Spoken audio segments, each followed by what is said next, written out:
સમાચાર વડોદરાથી પ્રાપ્ત થઈ રહ્યા છે કે જ્યાં પણ આરોગ્ય કર્મચારીઓને છૂટા કરવામાં આવ્યા છે।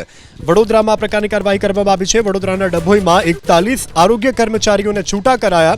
હડતાલ પર ઉતરતા સરકારના આદેશ બાદ કાર્યવાહી કરવામાં આવી છે।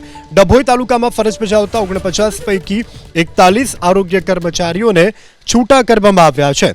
तो डभोई तालुका में फरज बजावता था जेमां 49 पैकी 41 आरोग्य कर्मचारीओ ने छूटा करवामां आव्या छे।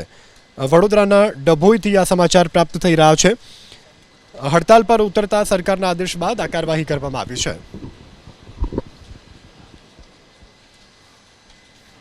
एक महत्वना समाचार प्राप्त थई रह्या छे। अमदावादथी पोरबंदर वच्चे फ्लाइट शरू थवाना एंधाणो अत्यारे वर्ताई रह्या छे। अमदावादथी पोरबंदरनी फ्लाइट चालू थाय तेवी शक्यता छे। तो हवे जे पोरबंदर जनारा यात्रीओ छे तेने सीधो फायदो थशे। अमदावादथी पोरबंदरनी फ्लाइट चालू थवानी शक्यता छे। स्पाइस जेटनी फ्लाइट शरू थवानी शक्यता छे।